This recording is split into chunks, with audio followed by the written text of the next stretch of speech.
Hello YouTubers, welcome, bienvenue à Kwaba.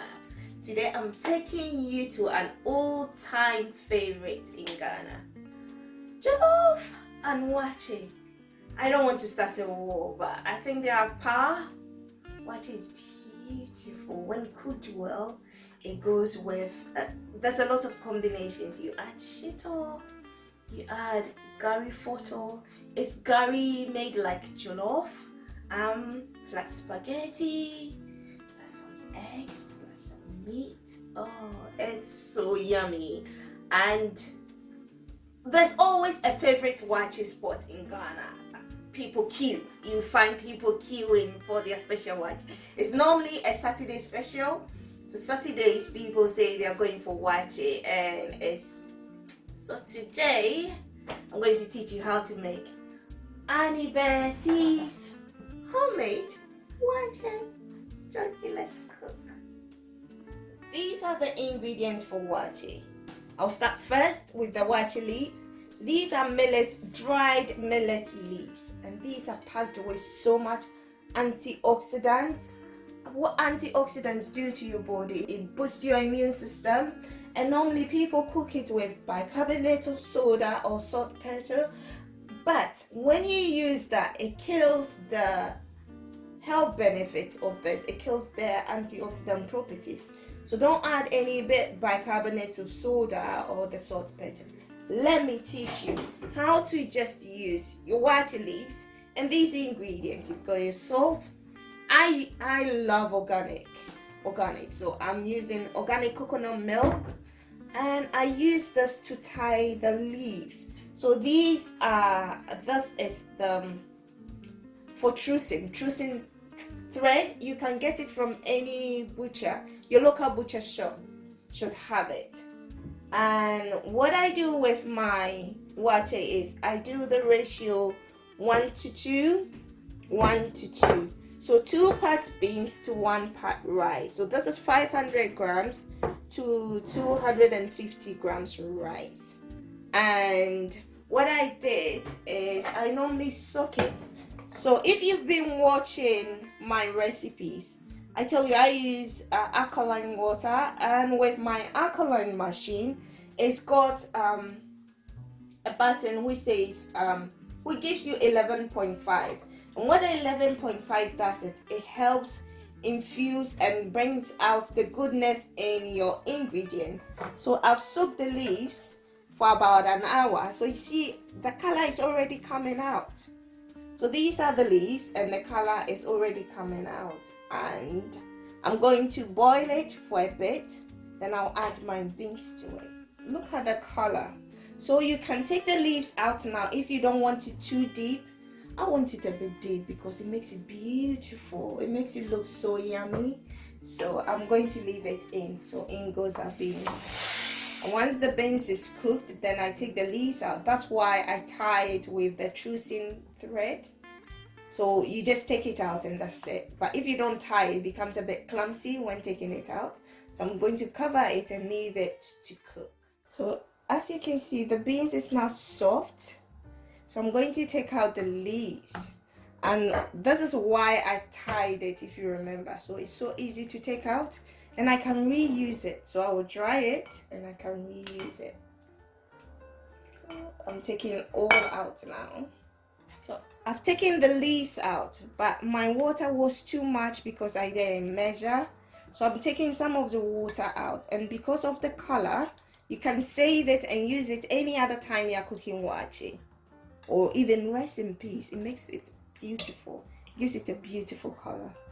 So I didn't cook the beans with salt because salt makes it take longer to cook. So I'm not putting in the salt. It's 1 tablespoon of salt. And in goes my coconut milk. It gives it a different taste altogether. And in goes our rice. And stir it up to mix it all up together. Then I'm going to cover it for it to cook. Transferred all the rice into my wok because the pressure pot, the cooking pot I was using was my pressure cooker, and it makes it burn early, but with my wok I can control the heat so that it doesn't burn. So that's why I've transferred it, and it's cooking nicely. Our waakye is done, people. It's done. So I'm going to dish out with some sauce, with some Gari Fortor, with some spaghetti, some salad, and yeah. I add a bit of the stew, the waakye sauce, to the Gari, and I'm adding a bit more. And this makes it look really yummy, and it's called Gari Fortor. So Gari Fortor is just Gari. Gari is cassava that has been grated into these fine, is it grains? Yeah. And fried. And it goes really well with the waakye. So you mix it up with your waakye sauce, a bit of the oil on top, and there you have it. And that's the same with the spaghetti. In Ghana we call it talia. Hajia talia. Our waakye is done, people. Look at the waakye. Look at the color, look at the goodness. And that's the waakye sauce. It's got some fish, some eggs, and the mixed meat. Got a talia. So in Ghana, spaghetti is called talia. I don't know where that originated from. I need to do some research on that. And that's Gari Fortor mixed with the waakye sauce, Kelewele, Shito papibi, waakye, salad, green chili sauce, and some fish. And I'm going to show you how Hadia's waakye is dished out. Hadia, normally the people who sell, so waakye is one of Ghana's all-time favorite street food, and normally the people who sell it, they are called Hadia. So I'm going to dish out like how Hadia would do.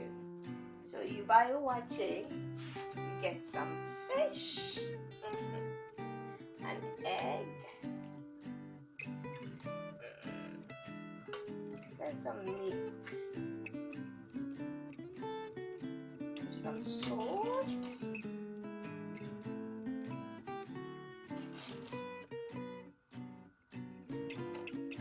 then a talia, some talia.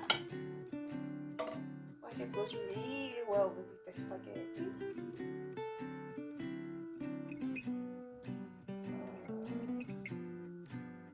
People, you need to try it. Stop salivating at home and try some Gari Fortor.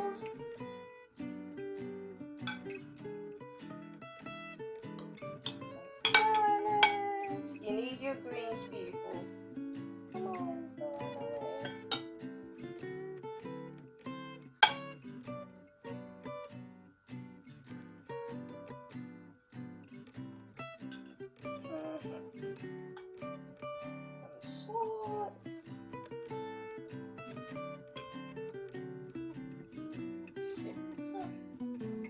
Our plate is full. Oh. Hey!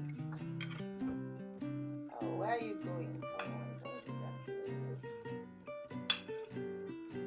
don't do that. Okay, now I think people will start eyeing you. Ooh, when you have this.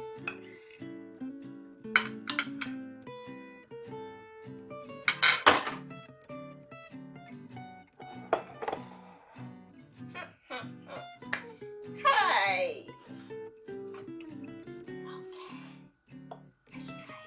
I need to give you feedback, ain't it, people? I need to give you feedback. So, let me try it. I have to come and conclude and go continue. People, you need to try this. Look, you need to try it. Okay, so if you like what you see here, or you want some private tutorials, private lessons on how to cook these amazing recipes, or if you want to wow your guests and you want to cook for a private chef, catering, we've got contact details in the description button below, and all the ingredients for preparing the waakye is in the description button. And if you haven't subscribed yet, but you love what you see, please subscribe hit the notification button and give me some thumbs up if you like what you see. Blessings, I need to finish my food.